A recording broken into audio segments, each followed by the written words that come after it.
Hello everyone, Gaara here and welcome to a brand new video. Today I'm gonna talk about my personal predictions of the upcoming meta. As most of you guys already know, Blizzard announced the patch 6.1.3, and with the upcoming patch the meta will change dramatically and it will balance out the game in many different ways. And since I'm playing in a big tournament the upcoming week, not just myself but a lot of other players also with the upcoming, that will dedicate the last remaining spots for the BlizzCon. And yeah, a lot of pros are trying to predict what is gonna be broken, because the deck submission, from our predictions, the patch will come live on Tuesday/Wednesday. I mean, from Blizzard announced it will be live before last chance qualifier, so it has to hit around that date, because this is when usually Blizzard patches the game. So, and most deck submissions are around that time. Also for myself, the deck submission is on the 5th of October, so there's just one day with the new patch to play with. So basically we have to predict the meta before the patch comes live, and this is like a very interesting situation, especially for the last qualifier. I mean, I'm really looking forward to it, what people come up with, how they are, if they're gonna predict the meta correctly. For me personally, those are the most exciting tournaments. Back in the days, I remember clearly the first Prismata Cup. Most of you guys don't even remember what that was. It was I think 2 years ago. This was a tournament 1 week after Nux came out, and I built a hunter with web spinners and hound creeper, and it was the most dominating deck in the tournament. And yeah, I even ended up winning that tournament, so that was really cool. I feel like we have a very similar situation here, where we have to submit decks and play decks according to the nerfs, and all we have is just information, no playtesting whatsoever. I'm gonna go over here a little bit about the current meta, how the current meta was, and a little bit around the power levels of certain decks.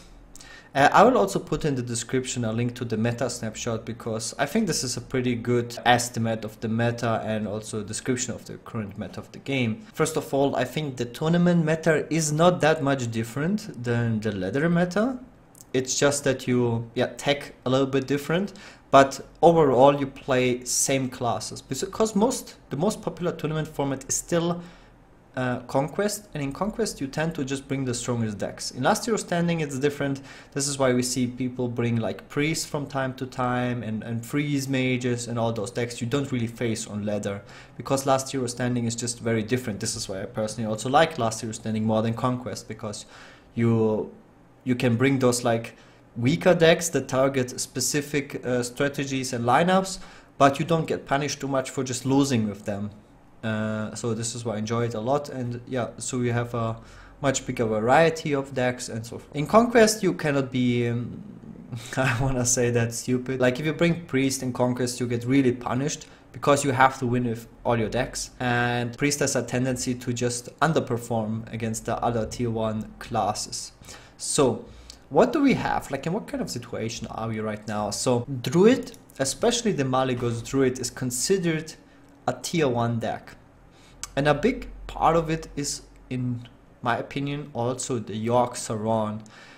You build a deck completely around spells just to maximize your York Saron, and this version of Druid really tends to be behind on board, because you ramp, right? In the turns you ramp, your opponent plays stuff, and you don't really have board cleared as Druid besides your swipes.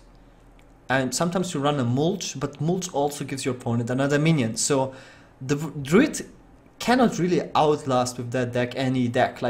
The most popular control deck is Control Warrior, and if you run cards like Mulch and you don't play any mid-range creatures, no early game creatures, and your opponent, let's say, runs a Gore Howl and you don't even run a weapon removal, how on earth are you supposed to outlast that deck with big threats? You're not gonna play a Malygos on board, especially when you run cards like Moonfire. You're not gonna just play a Malygos on board for board presence. No, you just save up, you draw your deck as fast as possible, you ramp up as fast as possible, you deal pressure with your giants, arcane giants, And if your opponent is low, you just finish him off. And if that is not enough, you go for a YOLO York. And usually, York brings you back into the game or wins you the game because it deals like 10 phase damage, it clears the opponent's board, it heals you, gives you a bunch of secrets, you know, helps you set up your Malygos. And I think that Yorks around, like when I played, my personal experience against Yorks against professional players, like the last 2 tournaments I played in was Deck Gauntlet and DreamHack Bucharest. I played against Hoy. I think I lost to Hoy 3-0, but in DreamHack Bucharest, Hoy went like 9-0, something like that, with his Malygos York Druid. And whenever I played against him, also against others like Xixo and whatnot, whenever they played Malygos Druid, every single time they needed the Yorks around to win the game. And like I had my removals for the big minions, I played Warrior, and I had the executes for the minions and so forth. At some point I have the board with like Cairn, right? And Cairn tends to be a very powerful card against Druid just because Druid doesn't have anything to remove it. So that's like one of my win conditions. So, and then they play Yorks around, clear the Cairn, obviously, and in one game they used Gang Up with the Yorks around on Cairn, and in a completely dominant game, like I had 0% chance of winning. Like we were somewhat even. Obviously the Malygos Druid is behind in cards because you draw so many cards, but if you gang up the Cairn and get 3 cans in your deck and I'm out of removal, there's no secret that I'm gonna lose that game. So, but in every single game I lost to Yorks around. My point is that I think that York is a very important card. I've seen, or I've heard pro players talking about no Malygos Druid will still be awesome, still powerful, but I tend to disagree with it. I think that York is a very important card in that deck. Also, since you draw your deck so fast, you usually end up playing Yorks around at some point. It's very few games that you don't draw Yorks around. And obviously you don't play Yorks around every single game where you're winning, but if you're behind, you really need Yorks around. And I think that the win percentage of Malygos Druid will go down drastically without the Yorks around. I think it's a very core card. I'm not saying that people will stop playing Malygos Druid. I think it will drop down from a tier 1 deck to at least a tier 2 deck, in my opinion. And if you look at the Druid tier list, on tier 2 we have Beast Druid, and what else do we have?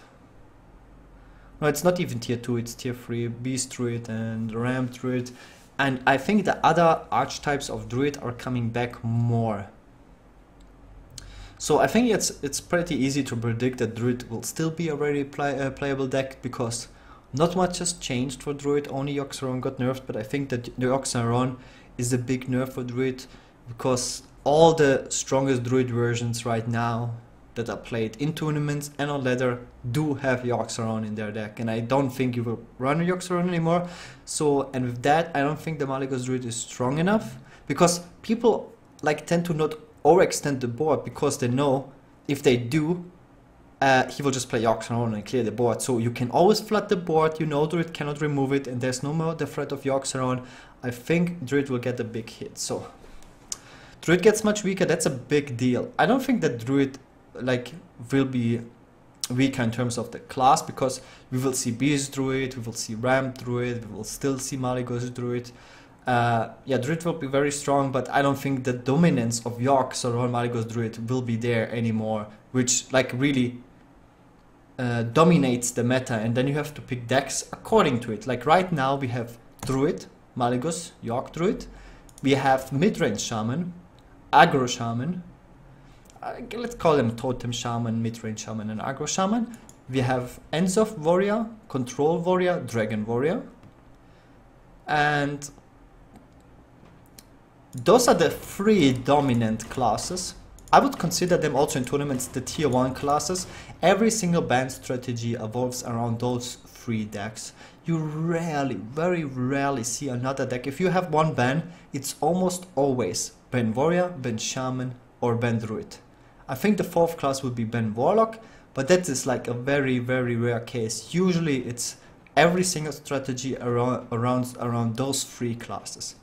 And this class gets nerfed. I think Shaman gets nerfed. Oh, I mean, Shaman gets obviously nerfed.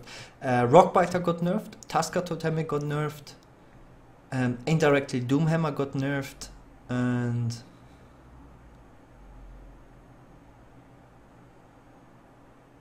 Yeah, you didn't really have to nerf everything else from Shaman. So Warrior Execute got nerfed. I think also that is actually kind of a big deal, because Execute always provides you cheap board clears. It just increases like a lot of plays by 1 mana. Like Ravaging Ghoul Execute costs now 5 mana, you know. Or Execute 4 mana, and Slam Execute 4 mana instead of 3 mana. But I think for Dragon Tempo Warrior it is a much bigger deal than for the Control Warrior. I'm pretty sure that Control Warrior will still run double Execute. You will definitely run Execute over cards like Thinkmaster or BGH, and just a removal right now in the game is just very, very powerful.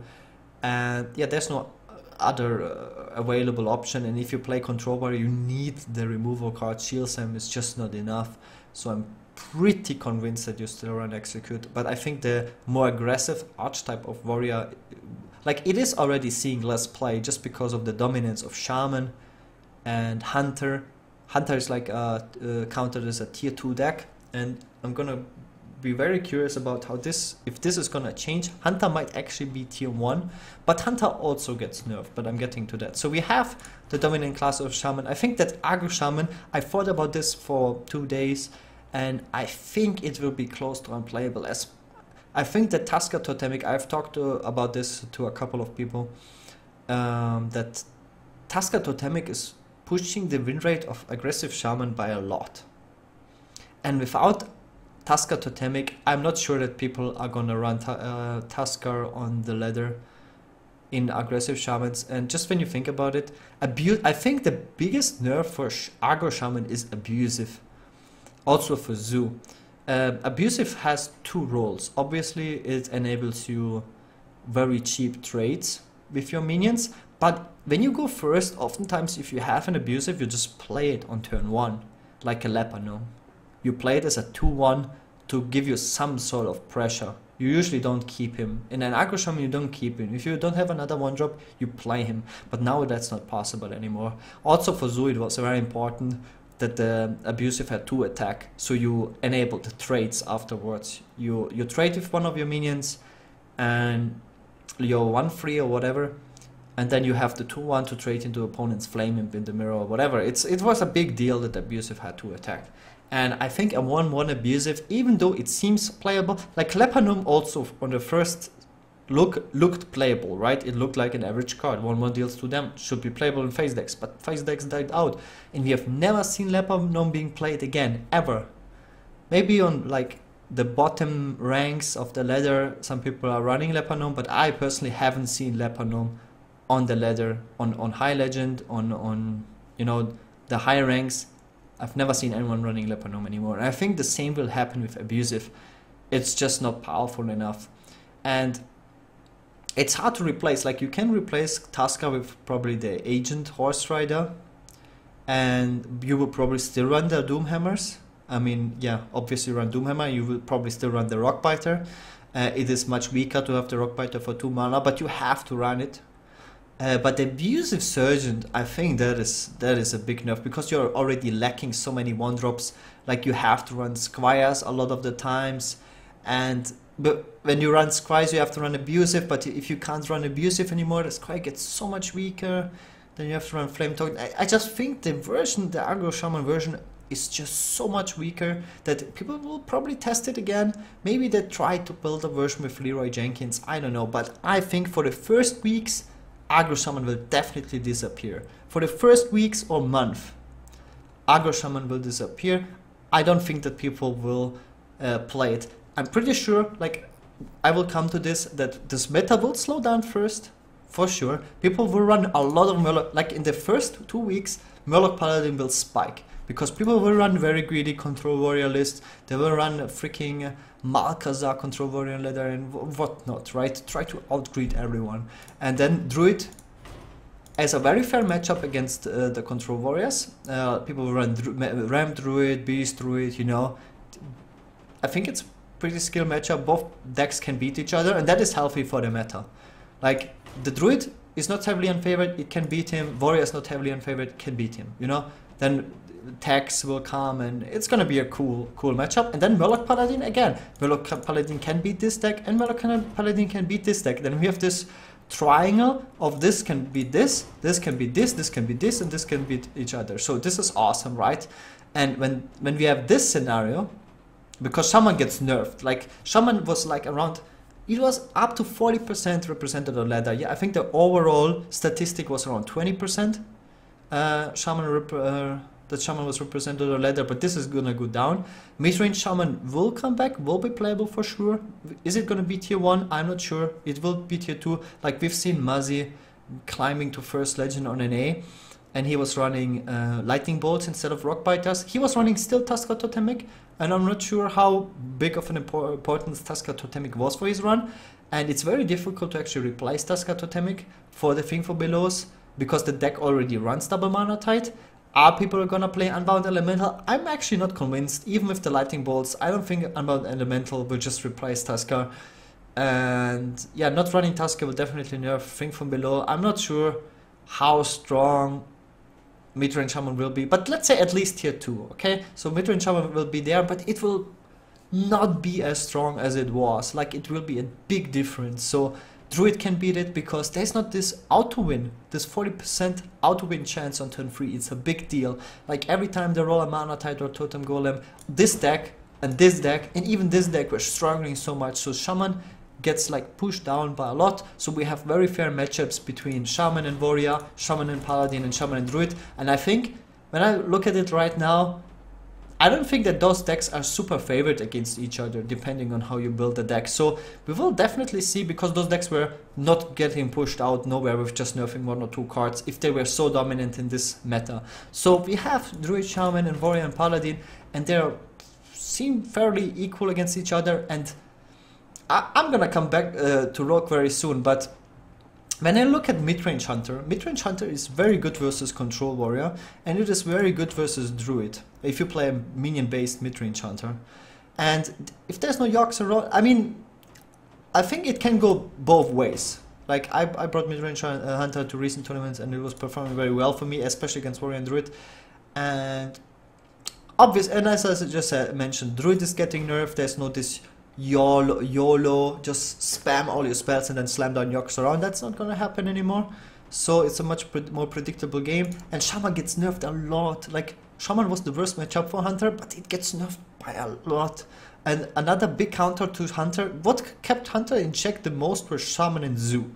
And you always saw Shaman and Zoo. And now we have much less Shaman, Zoo, because Shaman was beating it consistently, but Shaman was still very dominant. So it was still not good enough for Hunter to play it. Like, this is why we see Hunter occasionally when not a lot of Shamans are playing, but as soon as the popularity of Shaman comes back, we see less Hunters, just because every version of Shaman is countering Hunter so much.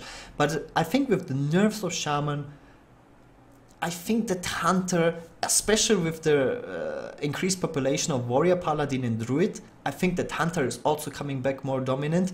And then we have like a cycle of those decks. Like, Hunter can beat Warrior, and Hunter might even dominate those decks and get like higher legends, because I think Hunter is favored against those 3 colossus, the mid-range Hunter. And then we see more Shamans automatically. If Shaman is slightly unfavored against those, because it got nerfed so much, it is more favored against this, then we really have like a healthy meta. And now we come to Rogue. If the meta slows down, there's no aggressive Shaman, there's no Face Hunter, because Face Hunter will be bad against Druid, and it's bad against Paladin, and it's bad against Control Warrior.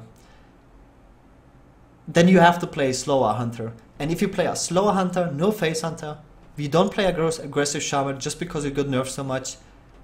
And then Rogue comes back. Slow meta, Questing Rogue, Mill Rogue,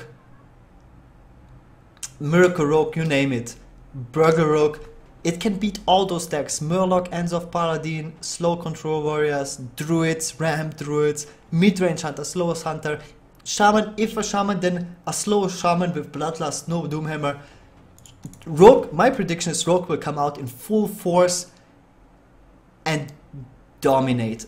But there's like very few Rogue players, but the Rogue players, I'm pretty sure the Rogue players will dominate in the first weeks of the new expansion, because just because of that, well, there's just no, even if you want to build phase decks, you cannot build successful phase decks right now, especially in the beginning.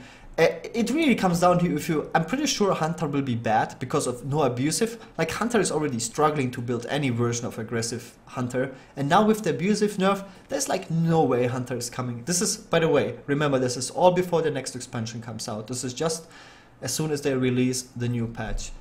And aggressive Shaman, oh man, if there's no viable aggressive Shaman, Rogue is gonna come out in full force. Like, I'm even saying that Mirrok will be super strong because he can beat all those decks. So I'm pretty sure that, like, my personal prediction is that Rogue is gonna be the strongest. And now I come to the bottom classes. Zoo, Rhinolock is still, like, Rhinolock might come back. I'm pretty sure that Rhinolock will be more popular than Zoo, just because Zoo gets nerfed. Like, Zoo already saw almost no play. Shaman still has like the claws, the 1 mana Vorex. Warrior was already favored against it. The druid versions will be faster and even better against Zoo. It will be good against Hunter. It is decent versus Paladin, but all those decks can beat Zoo, right? And Zoo was not strong now. Zoo will definitely see play because Zoo will always see play. But Zoo got nerfed. I think it will be way less popular than all those classes.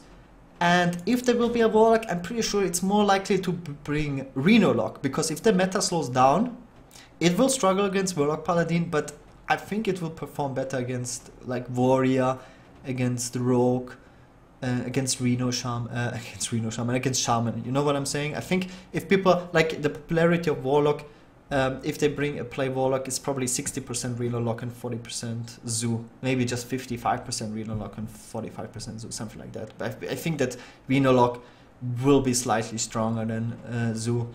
And Mage, how Tempo Mage against Nerf, that's also a big deal, because this is another aggressive decks.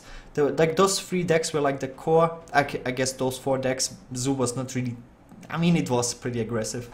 But you know what I'm trying to say, like very aggressive decks were like Shaman, Hunter, Face Hunter, and Tempo Mage. Tempo Mage was super aggressive. And like people, dude, I was playing controller as Rhino versus Argo Tempo Mage, and they play like missiles to the face. Missiles to the face, I have no board, bam, missiles to the face. I mean, like Thanos missiles for damage, like, and that was correct. Like if you have the York in hand, you just spam your spells, play York and win. And that's not possible anymore. So Tempo Mage got nerfed by a lot, and Tempo Mage is also currently tier 1 deck, and I think that Tempo Mage will still be viable, and I think it will drop down from tier 1 to tier 2, and this is how you can see like how powerful Yorkshire is. Like a tier 1 deck, 2 tier 1 decks, I'm pretty sure they were gonna be pushed down to tier 2, just because of how big of a deal Yorkshire was in those decks. So Tempo Mage will still be playable. It will still be good because of like the slow decks, whatnot, but it will be much weaker, I think, just because there's no Yorkshire in the deck and you can play much different against the deck. And yeah, they just don't have this additional insane amount of value. And people, I think a lot of people underestimate how big of an impact the Yorkshire nerf is. Some people are even predicting that Yorkshire will still be playable, right? People are already playtesting. I'm so excited about this because people are playtesting Yorkshire, and they're like, they played 8 Yorkshire in a row and it never cleared his own Yorkshire. So especially for the last call, I'm super excited if people are gonna bring Yorkshire just because they do the maths and they're like, listen, I played Yorkshire and it never kills Yorkshire, it just does all this crazy stuff and in the end it kills himself, you know? So if the chances that Yorkshire just kills himself or removes himself is too low, then people will still bring York, and you know, and if York is still playable, I think that York is too high of a risk to run York. But if people still have the balls and play York, that also completely would change everything. Everything I'm saying could be like ignored if Yorkshire is still playable. But yeah, we will see how this is gonna go, so I'm super excited. So Tempo Mage will be there. I think it will be weaker, but it will still see play. But every deck can still, I think it's like on par with the other decks. It can beat everything, but it can be beat by everything. It will definitely not be dominant. And then we go to the last class, Priest. I think Priest will be by far the weakest class, weaker than now. I think Priest, Resurrection Priest is tier 3 deck right now. and it will see less play, even though it's kind of crazy, but I think Priest is one of the weakest control decks. The weakest control deck. Maybe not weaker than Reno Mage, but from the played decks, I'm pretty sure that Priest will lose to Murloc Paladin, Priest will lose to Enzo Warrior, with Gore Howl and stuff like that. Priest loses to Druid, just because of Wild Growth and Innovate, and how Priest works with his reactive plays. I think that Priest is benefiting from an aggressive meta. Priest has a lot of board clears. It has the Excavated Evils, Holy Novas, it has Organized Circle, it has the Embrace the Shadows plus Circle, it has Double Shadow Pain, Pyromancers, a lot of anti-aggro, and we still don't see Priest dominating, right? It's still losing to Shaman and stuff. So I think that Priest will be even weaker than it is right now. So this is just my first impressions. It can all be completely different then. But yeah, the core opinion was like that Rogue will be insanely powerful, and I don't see what will stop Rogue. And yeah, just overall, like, and Priest will be definitely by far the weakest class. So I hope you guys enjoyed this video. Let me know, give me a like if you enjoyed this kind of content, so I know for the future what kind of videos you like. And I hope I didn't bore you too much, and thanks for spending your time to watch this video. Let me know in the comments. I'm always very curious about to see your opinion, if you disagree with me completely or if you agree with me what I'm saying. Thank you so much for tuning in, and see you guys in the next video. Peace out.